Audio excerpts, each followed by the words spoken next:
सामान्य 100 बरस का फल की खबर नहीं। देखिए आदमी ने कितना इंतजाम कर लिया है अपने लिए, कितना आगे बढ़ता जा रहा है वो, ये सोचे बगैर कि जितनी व्यवस्था उसने अपने इस जीवन में करके रखी है, क्या उतना जीवन है उसके पास जीने के लिए। हम हर पदार्थ की गारंटी मांगते हैं, वारंटी मांगते हैं, लेकिन जिन पदार्थों से उस जीवन को जोड़ करके देख रहे हैं, उन पदार्थों की गारंटी वारंटी तो मिल जाएगी, क्या उस जीवन की गारंटी वारंटी है? विचार नहीं करते हैं, समय नहीं है विचार करने के लिए, दौड़े जा रहे हैं। आधुनिकता की दौड़ में इतने ज्यादा अंधे हो चुके हैं कि हमें अपने को समझने के लिए वक्त नहीं है। सबसे बड़ी कमी क्या है कि केवल अपने को समझ सके, अपने को जान सके, इसके लिए वक्त नहीं है, और हर काम के लिए टाइम है। दूसरे के बारे में समझना हो, खूब वक्त है हमारे पास। दूसरे के बारे में बोलना हो, खूब शब्द है हमारे पास। दूसरे को पहचानना हो तो बहुत बड़ा दिमाग है हमारे पास, हम तुरंत पहचान लेंगे। अब एक सज्जन आके मुझसे कहने लगे कि महाराज जी मुझे पहचाना, मैं मंद मंद मुस्कुराया, मैंने कहा मैं अपने को पहचानने के लिए निकला हूं, तुम्हें पहचानने में लग जाऊंगा तो मेरे काम में बाधा आ जाएगी। कब तक दूसरों की पहचान करोगे? अपने को पहचानने की कोशिश करो। दर्पण के सामने जब खड़े होते हैं तो वो बाहरी रूप दिखाई देता है, और उस बाहरी रूप को देख करके हम बहुत खुश होते हैं कि मैं बहुत सुंदर हूं। जैसे उस बाहरी रूप को देख करके दर्पण के सामने खड़े होकर के जैसे प्रसन्नता का अनुभव होता है, इसी तरह से मां जिनवानी भी एक दर्पण है, और उस दर्पण के सामने हम अपनी आत्मा का चेहरा देखें जो कि अरूपी है, अस्पर्शी है, दिखाई नहीं देता, लेकिन हम उसे देखने की कोशिश करें, उसे जानने की कोशिश करें उस दर्पण के सामने। कौन सा दर्पण? जिनवानी रूपी दर्पण। उसके लिए समय नहीं है। मैं समझता हूं कि एक आदमी सुबह से शाम तक 10 घंटे बकवास कर सकता है। बकवास से मतलब समझते हो ना? हाँ, बुरा मत मान जाना। हाँ, क्योंकि जो तुम बोलते हो वो बकवास में ही आता है। आप सुबह से शाम तक 10 घंटे इधर उधर की बातें कर सकते हैं, लेकिन आप 15 मिनट मां जिनवानी का स्वाध्याय नहीं कर सकते। अच्छा, कुछ लोग करते भी होंगे तो वो 15 मिनट में 16 मिनट सोते हैं वहां पर, और इधर उधर की बात चल रही होगी, नींद नहीं आती। और अगर धर्म की चर्चा चल रही होगी, आत्मज्ञान की बात हो रही होगी, तत्व चर्चा चल रही होगी, तो नींद जरूर आती है। सामान्य 100 बरस का पल की खबर है। इसका जिसको बोध हो गया वो संसार सागर से पार हो गया। समझ क्या बोध करना है कि मेरे अगले क्षण का भरोसा नहीं है, वर्तमान में जियो। अब तुमने जो सामान इकट्ठा करके रखा है वो 10 साल 20 साल 40 साल आगे का, पीछे का नहीं, आगे का। एक सेठ जी थे, बहुत दुखी थे, और इतनी संपदा थी कि उस संपदा की कोई सीमा नहीं। बहुत दुखी थे। उनके दुखी होने का कारण पूछा गया कि भाई आपके पास तो किसी प्रकार की कोई चिंता नहीं है। जब अनुमान लगाया गया, मैथ्स लगा, गणित लगा, तो गणित लगाने से पता लगा कि इतनी सामग्री उनके पास है कि अगली 7 पीढ़ियों तक की कोई चिंता करने की बात। कितनी पीढ़ियां? माने कम से कम 200-250 साल आगे का सामान। इतना मटेरियल था, इतनी सामग्री थी, धन सामग्री, अर्थव्यवस्था इतनी मजबूत थी कि आगे 250 वर्ष तक उनको विचार और चिंता करने की आवश्यकता नहीं थी। उनसे पूछा कि जब आपके पास में इतना है, 7 पीढ़ी आपकी आराम से बैठ करके खा ले, आपके पास इतनी व्यवस्था है, फिर आप चिंतित क्यों हैं? उन्होंने बहुत अच्छा उत्तर दिया कि मैं 8वें पीढ़ी के बारे में सोच रहा हूं। कहां का सोच रहे हैं? 8वें पीढ़ी के बारे में आप लोग, आपके सामने जो भोजन की थाली है, आप उस भोजन का आनंद कम लेते हो और शाम के भोजन के बारे में ज्यादा सोचते हो कि अभी तो मूंग की दाल आ गई, शाम को कौन सी दाल खाऊंगा। अरे जो सामने है उसका आनंद लो। सामान 100 बरस का, छोटा सा तू कितने बड़े अरमान है तेरे, और मिट्टी का तू सोने के सब सामान है तेरे। हमने अपने लिए पता नहीं कितनी सारी व्यवस्था बना रखी है। समझो,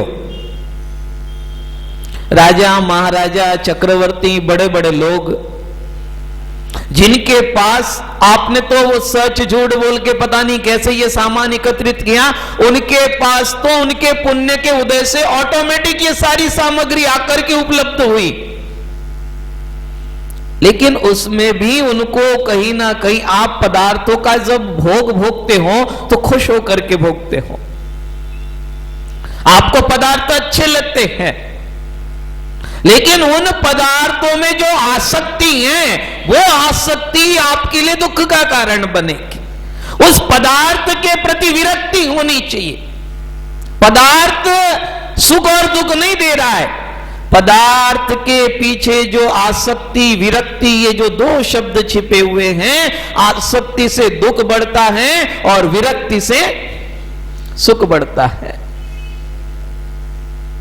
हमें समझने की कोशिश करनी होगी कि हमें जो जीवन मिला हुआ है वो केवल इसलिए नहीं है कि हम अपना मौज मस्ती में लीन रहे। हमें जो जीवन मिला हुआ है वो अपने को समझने के लिए जीवन मिला हुआ है। छोटी सी उम्र है, इच्छाओं की तो कभी शांति हो ही नहीं सकती, इच्छाओं की कभी पूर्ति नहीं हो सकती है। सामान 100 बरस का, छोटा सा तू अरमान तेरे कितने बड़े। हमारी शरीर की ऊंचाई कितनी है? 5.5 फीट 6 फीट, और हमारी इच्छाएं कितनी है? आसमान को छू रही है, आसमान से भी ऊपर निकल के जा रही है हमारी इच्छाएं, उन पर कोई नियंत्रण नहीं। दुख का कारण।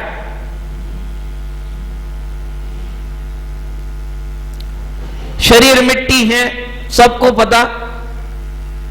जिस शरीर को इतनी सजावट की जा रही है, जिस शरीर को इतना सजाया जा रहा है, जिस शरीर का इतना ख्याल रखा जा रहा है, सबको पता। एक बार सुबह से शाम तक अपनी मृत्यु के दर्शन कर लिया करो, क्योंकि सच से तुम्हें बहुत डर लगता है, तुम सत्य से डरते हो, और सत्य से डरते हो इसीलिए मृत्यु के दर्शन नहीं हो पा रहे हैं। जो सत्य से डरेगा वो मृत्यु के दर्शन नहीं कर पाएगा। जो मृत्यु के दर्शन करना चाहता है, इससे बड़ा सत्य और दुनिया में कोई नहीं। आपने जन्म को तो सत्य मान लिया और मृत्यु से आप लोग डरते हो। जैसे जन्म सत्य है ऐसे मृत्यु भी सत्य है, और जिसने जन्म के साथ मृत्यु को सत्य मान लिया फिर वो पदार्थों में आसक्ति रख करके नहीं जी सकता है।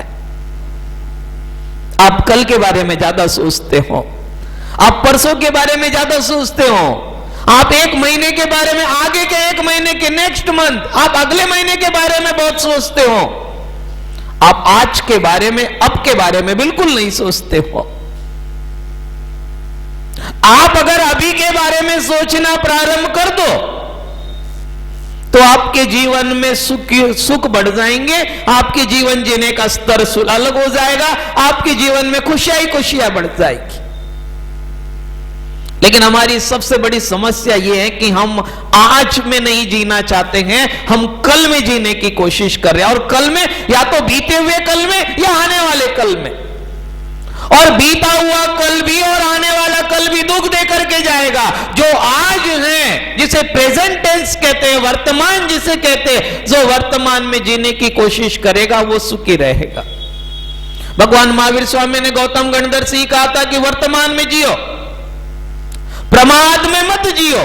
प्रमाद में जियोगे तो दुखी रहोगे, वर्तमान में जियोगे तो सुखी रहोगे। और ये जो आपने दुनिया भर का ये जो कबाड़ा इकट्ठा करके रखा हुआ है, जिसे आप बड़ा महत्वपूर्ण सामान मानते हो, ये जो कबाड़ा तुमने अपने जीवन में भर रखा है, ये कबाड़ा ही तुम्हें एक दिन डुबो करके समाप्त कर देगा। ये तुम्हें डुबोने के लिए पर्याप्त है।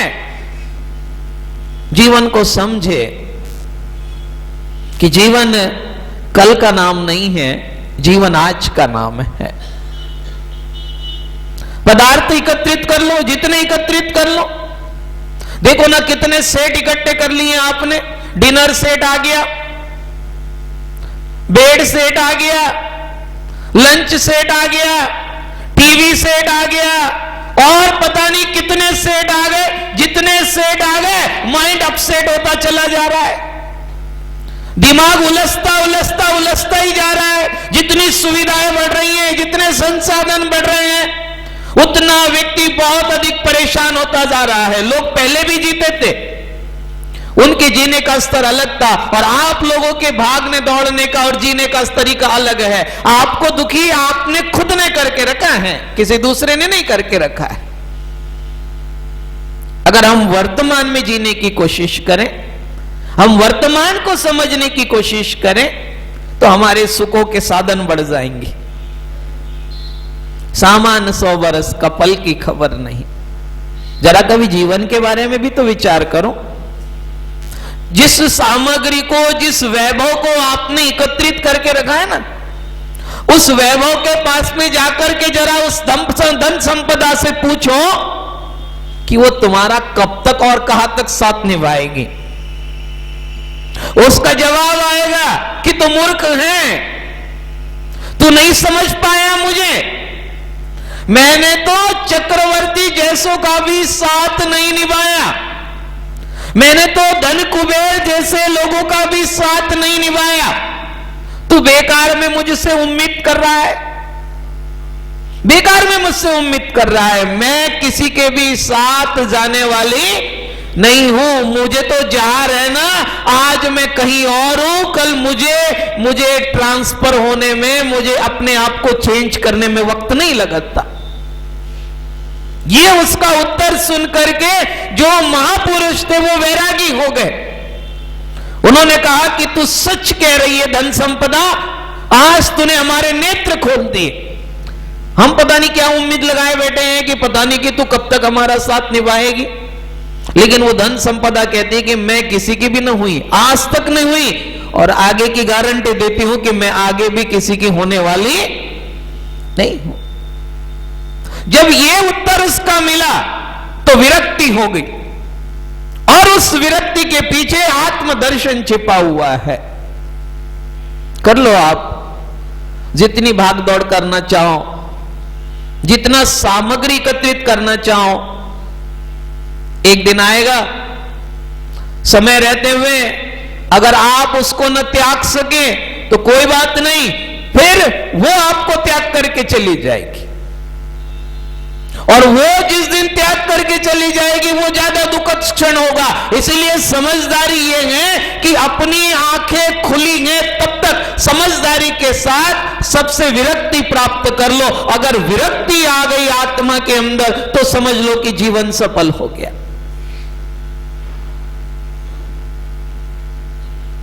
इसीलिए महापुरुषों ने कहा कि जो संसार विषय सुख होता तीर्थंकर क्यों त्यागी,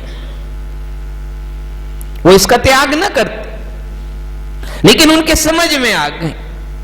अपनी इच्छाओं पर नियंत्रण करे, अपने आप को नियंत्रित करे, और जब हम अपने आप को नियंत्रित करते हैं तो उसका आनंद ही अलग होता है। पदार्थ चाहे जितना एकत्रित हो जाए, पदार्थ सुख देने वाला नहीं है, लेकिन पदार्थ के पीछे जो आसक्ति है वो दुख का कारण बनती जा रही है। पर खोल ले पंछी तो पिंजरा तोड़ के उड़ जा, माया महल के सारे बंधन छोड़ के उड़ जा। अब मौका है आपके पास, अब समझ लो, अब मौका है। ये जंक्शन है, और इस जंक्शन पर आकर के आप कहीं भी अपने आप को मोड़ सकते हो, कहीं भी जा सकते हो। अगर ये मौका आपने हाथ से खो दिया मित्रों, तो फिर अवसर मिलने वाला नहीं है। एक व्यक्ति अवसर की तलाश में है कि मुझे अवसर मिले और मैं उड़ जाऊं। तोते को सोने का पिंजरा दिया रहने के लिए, सोने का पिंजरा दिया रहने के लिए, अनार के दाने दे दिए खाने के लिए, बड़े सुंदर चांदी सोने के बर्तन में पानी परोसा गया पीने के लिए।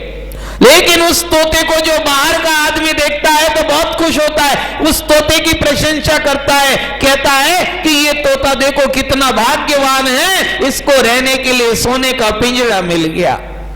जैसे आप दूसरे का वैभव देख करके उसकी प्रशंसा करते हो कि देखो ये कितने पुण्यवान है, ये कितने भाग्यवान है। तुम्हारी नजर में वो भाग्यवान क्यों है? क्योंकि उसके पास में धन संपदा बहुत है। मंदिर में पूजा करने वालों को आप कभी भाग्यवान नहीं कहते, साधु संतों के पास सेवा करने वाले लोगों को आप कभी भाग्यवान नहीं कहते। लेकिन जिसकी बिल्डिंगों पे बिल्डिंग बनती जा रही है, जिसकी गाड़ियां पे गाड़ियां बढ़ती जा रही हैं, जिसके शरीर पे सोने चांदी के जेवरात बढ़ते चले जा रहे हैं, आपकी नजर में वो ज्यादा भाग्यवान है। और जो धर्म की साधना कर रहा है, जो धर्म का पुरुषार्थ कर रहा है, जो आत्म कल्याण के मार्ग पर चल रहा है, आपकी नजर में वो ज्यादा भाग्यवान नहीं है, क्योंकि आपकी नजर जो है वो बाहर की तरफ है। उस सोने का पिंजरा देख करके लोग तारीफ करने लगे, उस तोते से कहने लगे कि तेरा गुड लक चल रहा है, तू बहुत भाग्यवान है, बड़ा बड़ा सफल आदमी है, सफल तोता है। तो इस जीवन समझने की कोशिश करनी होगी कि हमें जो जीवन मिला हुआ है वो केवल इसलिए नहीं है कि हम अपना मौज मस्ती में लीन रहे।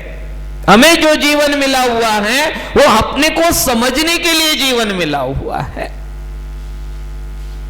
छोटी सी उम्र है, इच्छाओं की तो कभी शांति हो ही नहीं सकती, इच्छाओं की कभी पूर्ति नहीं हो सकती है। सामान 100 वर्ष का, छोटा सा तू अरमान तेरे कितने बड़े। हमारी शरीर की ऊंचाई कितनी है? 5.5 फीट 6 फीट, और हमारी इच्छाएं कितनी है? आसमान को छू रही है, आसमान से भी ऊपर निकल के जा रही है हमारी इच्छाएं, उन पर कोई नियंत्रण नहीं। दुख का कारण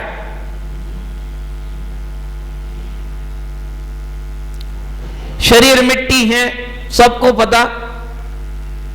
जिस शरीर को इतनी सजावट की जा रही है, जिस शरीर को इतना सजाया जा रहा है, जिस शरीर का इतना ख्याल रखा जा रहा है, सबको पता। एक बार सुबह से शाम तक अपनी मृत्यु के दर्शन कर लिया करो, क्योंकि सच से तुम्हें बहुत डर लगता है, तुम सत्य से डरते हो, और सत्य से डरते हो इसलिए मृत्यु के दर्शन नहीं हो पा रहे हैं। जो सत्य से डरेगा वो मृत्यु के दर्शन नहीं कर पाएगा। जो मृत्यु के दर्शन करना चाहता है, इससे बड़ा सत्य और दुनिया में कोई नहीं। आपने जन्म को तो सत्य मान लिया और मृत्यु से आप लोग डरते हो।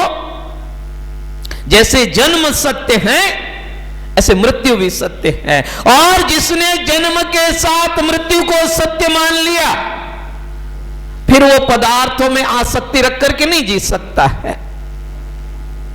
आप कल के बारे में ज्यादा सोचते हो, आप परसों के बारे में ज्यादा सोचते हो, आप 1 महीने के बारे में, आगे के 1 महीने के, नेक्स्ट मंथ, आप अगले महीने के बारे में बहुत सोचते हो। आप आज के बारे में, अब के बारे में बिल्कुल नहीं सोचते हो। आप अगर अभी के बारे में सोचना प्रारंभ कर दो तो आपके जीवन में सुख बढ़ जाएंगे, आपके जीवन जीने का स्तर अलग हो जाएगा, आपके जीवन में खुशियां ही खुशियां बढ़ जाएगी।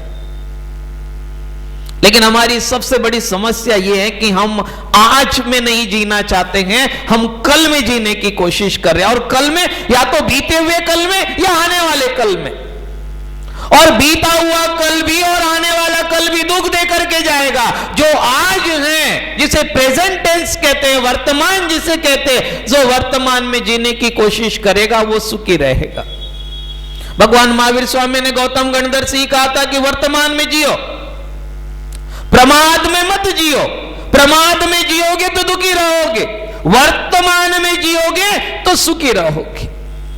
और ये जो आपने दुनिया भर का ये जो कबाड़ा इकट्ठा करके रखा हुआ है, जिसे आप बड़ा महत्वपूर्ण सामान मानते हो, ये जो कबाड़ा तुमने अपने जीवन में भर रखा है, ये कबाड़ा ही तुम्हें एक दिन डुबो करके समाप्त कर देगा। ये तुम्हें डुबोने के लिए पर्याप्त है। जीवन को समझे कि जीवन कल का नाम नहीं है, जीवन आज का नाम है। पदार्थ एकत्रित कर लो, जितने एकत्रित कर लो। देखो ना कितने सेट इकट्ठे कर लिए आपने। डिनर सेट आ गया, बेड सेट आ गया, लंच सेट आ गया, टीवी सेट आ गया, और पता नहीं कितने सेट आ गए। जितने सेट आ गए माइंड अपसेट होता चला जा रहा है, दिमाग उलझता उलझता उलझता ही जा रहा है। जितनी सुविधाएं बढ़ रही हैं, जितने संसाधन बढ़ रहे हैं, उतना व्यक्ति बहुत अधिक परेशान होता जा रहा है। लोग पहले भी जीते थे, उनके जीने का स्तर अलग था, और आप लोगों के भागने दौड़ने का और जीने का तरीका अलग है। आपको दुखी आपने खुद ने करके रखा है, किसी दूसरे ने नहीं करके रखा है। अगर हम वर्तमान में जीने की कोशिश करें, हम वर्तमान को समझने की कोशिश करें, तो हमारे सुखों के साधन बढ़ जाएंगे। सामान 100 बरस का पल की खबर नहीं। जरा कभी जीवन के बारे में भी तो विचार करो। जिस सामग्री को, जिस वैभव को आपने एकत्रित करके रखा है ना, उस वैभव के पास में जाकर के जरा उस धन संपदा से पूछो कि वो तुम्हारा कब तक और कहां तक साथ निभाएगी। उसका जवाब आएगा कि तू मूर्ख है, तू नहीं समझ पाया मुझे। मैंने तो चक्रवर्ती जैसों का भी साथ नहीं निभाया, मैंने तो धन कुबेर जैसे लोगों का भी साथ नहीं निभाया। तू बेकार में मुझसे उम्मीद कर रहा है, बेकार में मुझसे उम्मीद कर रहा है। मैं किसी के भी साथ जाने वाली नहीं हूं। मुझे तो जहां रहना, आज मैं कहीं और हूं, कल मुझे ट्रांसफर होने में, मुझे अपने आप को चेंज करने में वक्त नहीं लगता। ये उसका उत्तर सुन करके जो महापुरुष थे वो वैरागी हो गए। उन्होंने कहा कि तू सच कह रही है धन संपदा, आज तूने हमारे नेत्र खोल दिए। हम पता नहीं क्या उम्मीद लगाए बैठे हैं कि पता नहीं कि तू कब तक हमारा साथ निभाएगी, लेकिन वो धन संपदा कहती है कि मैं किसी की भी न हुई, आज तक नहीं हुई, और आगे की गारंटी देती हूं कि मैं आगे भी किसी की होने वाली नहीं हूं। जब ये उत्तर उसका मिला तो विरक्ति हो गई, और उस विरक्ति के पीछे आत्मदर्शन छिपा हुआ है। कर लो आप जितनी भागदौड़ करना चाहो, जितना सामग्री एकत्रित करना चाहो, एक दिन आएगा समय रहते हुए अगर आप उसको न त्याग सके तो कोई बात नहीं, फिर वो आपको त्याग करके चली जाएगी, और वो जिस दिन त्याग करके चली जाएगी वो ज्यादा दुखद क्षण होगा। इसलिए समझदारी ये है कि अपनी आंखें खुली हैं तब तक समझदारी के साथ सबसे विरक्ति प्राप्त कर लो। अगर विरक्ति आ गई आत्मा के अंदर तो समझ लो कि जीवन सफल हो गया।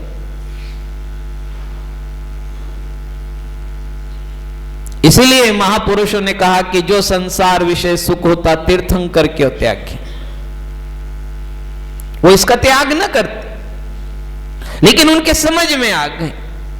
अपनी इच्छाओं पर नियंत्रण करे, अपने आप को नियंत्रित करे, और जब हम अपने आप को नियंत्रित करते हैं तो उसका आनंद ही अलग होता है।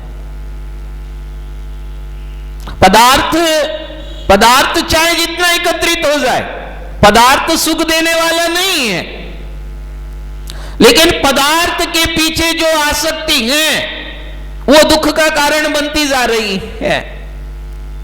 पर खोल ले पंछी तो पिंजरा तोड़ के उड़ जा, माया महल के सारे बंधन छोड़ के उड़ जा। अब मौका है आपके पास, अब समझ लो, अब मौका है। ये जंक्शन है, और इस जंक्शन पर आकर के आप कहीं भी अपने आप को मोड़ सकते हो, कहीं भी जा सकते हो। अगर ये मौका आपने हाथ से खो दिया मित्रों, तो फिर अवसर मिलने वाला नहीं है। एक व्यक्ति अवसर की तलाश में है कि मुझे अवसर मिले और मैं उड़ जाऊं।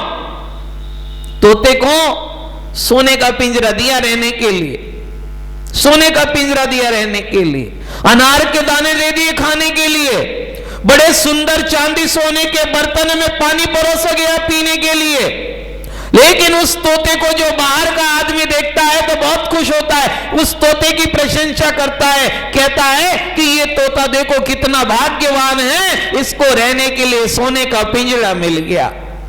जैसे आप दूसरे का वैभव देख करके उसकी प्रशंसा करते हो कि देखो ये कितने पुण्यवान है, ये कितने भाग्यवान है। तुम्हारी नजर में वो भाग्यवान क्यों है? क्योंकि उसके पास में धन संपदा बहुत है। मंदिर में पूजा करने वालों को आप कभी भाग्यवान नहीं कहते, साधु संतों के पास सेवा करने वाले लोगों को आप कभी भाग्यवान नहीं कहते। लेकिन जिसकी बिल्डिंगों पे बिल्डिंग बनती जा रही है, जिसकी गाड़ियां पे गाड़ियां बढ़ती जा रही हैं, जिसके शरीर पे सोने चांदी के जेवरात बढ़ते चले जा रहे हैं, आपकी नजर में वो ज्यादा भाग्यवान है। और जो धर्म की साधना कर रहा है, जो धर्म का पुरुषार्थ कर रहा है, जो आत्म कल्याण के मार्ग पर चल रहा है, आपकी नजर में वो ज्यादा भाग्यवान नहीं है, क्योंकि आपकी नजर जो है वो बाहर की तरफ है।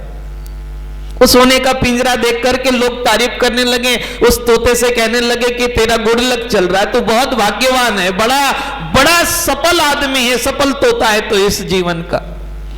उसने कहा कि ये तुम कैसे तय कर रहे हो कि मैं खुश हूं या दुखी हूं?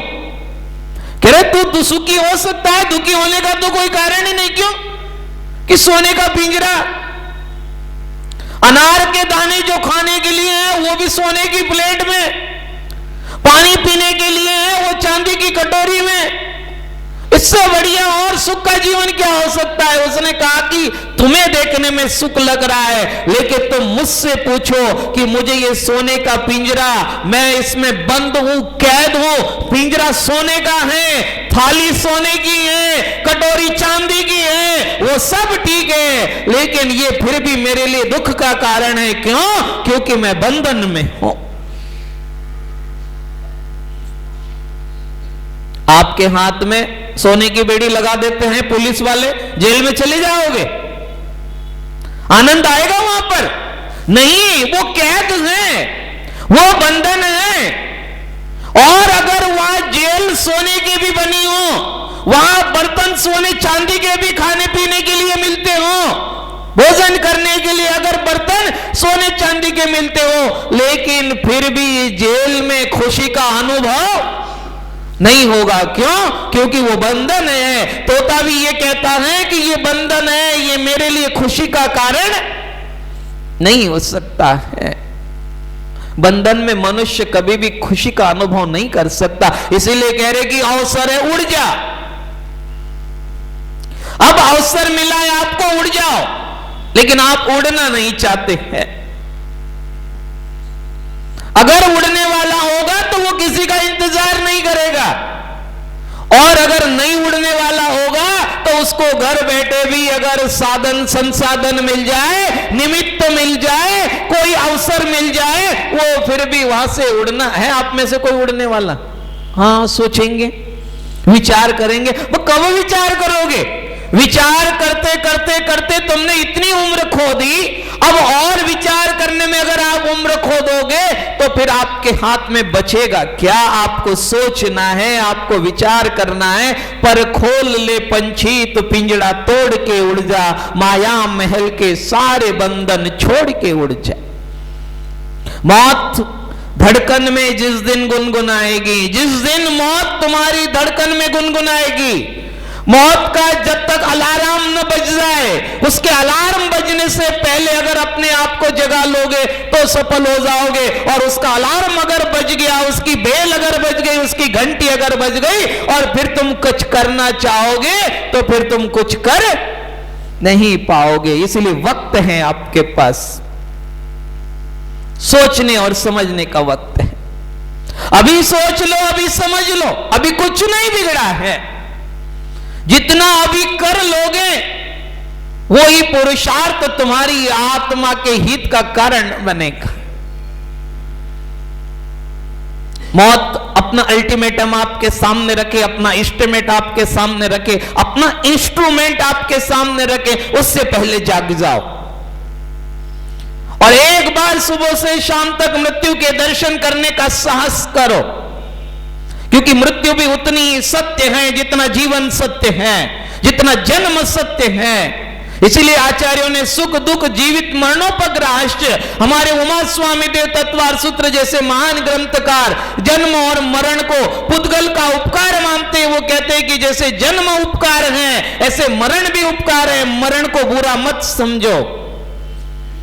क्योंकि जिन लोगों ने मृत्यु को बुरा मान लिया है, मृत्यु से डर रहे हैं, मृत्यु से भाग रहे हैं, वो जीवन की सच्चाई को नहीं समझ पा रहे हैं। उनकी दौड़ पदार्थ को एकत्रित करने में है, वो पदार्थ के संग्रह में लगे हुए हैं और पदार्थ का संग्रह जीवन को बर्बाद कर देता है। इसलिए परिग्रह परिमाण व्रत की बात आती है कि अपने जीवन में एक लिमिटेड, कुछ तो लिमिट हो, अपने जीवन को कहीं से तो सीमित करे। अगर जीवन सीमित नहीं होगा तो फिर आगे जाकर के दुख और वेदनाएं बढ़ती हैं। संग्रह करने की कोई सीमा नहीं है, परिग्रह का दोष बढ़ता चला जा रहा है और परिग्रह पापों का राजा है। परिग्रह पापों में सबसे बड़ा पाप है। उस परिग्रह के पाप से बचने के लिए अपने जीवन में कुछ परिग्रह परिमाण अनुव्रत को धारण करके जो अनंत इच्छा है, जो अनंत वासनाएं बढ़ती चली जा रही हैं, उन वासनाओं को सीमित करने का सर्वश्रेष्ठ अवसर मनुष्य पर्याय में मिलता है। और किसी पर्याय में आप इतना बड़ा नियंत्रण, इतना बड़ा व्रत धारण नहीं कर सकते हैं जो यहां आप कर सकते। इसलिए आपसे कह रहा हूं कि आपके हाथ में अवसर आया हुआ है, मौका आया हुआ है, उस मौके को चूको मत। और अगर ये मौका आपने यहां चुका, अगर चूक गए आप, इस अवसर का अगर आपने लाभ नहीं लिया तो फिर मांगोगे ना। कभी क्या होता है पता है, कभी ये होता है कि जो अपने को मिलता है अपन उसकी कीमत नहीं समझते, उसका महत्व नहीं समझते। और फिर कभी क्या होता है, जब वो दुर्भाग्य से अपने हाथ से निकल जाता है तब फिर हमें उसकी याद आती कि अरे वो बड़ा महत्वपूर्ण था, जब था तो उसका महत्व नहीं समझा, अब वो हाथ से निकल गया तो उसे पाने के लिए रो रहे। अब रोने से फायदा क्या है? अब रोने से कोई लाभ नहीं। क्यों? क्योंकि तुमने पा करके खो दिया। पा करके खोना सबसे बड़ा दुख का कारण होता है। इसलिए हम अपने जीवन को समझने की कोशिश करें। ये जीवन बहुत छोटा सा जीवन है। केवल परिग्रह एकत्रित करना, पदार्थ का संग्रह करना ये जीवन का उद्देश्य नहीं है। जीवन का उद्देश्य है अपने आप को समझना, अपने आप को जानना, अपने आप को पहचानना। और उसके लिए बहुत जरूरी है कि मां जिनवानी रूपी दर्पण सामने रखो, अपना चेहरा देखो और देखो कहां कहां दाग है, कहां कहां कमी है, कहां कहां फॉल्ट है। उसे जानो, उसे देखो, उसे पहचानो। वो जिनवानी रूपी दर्पण हमें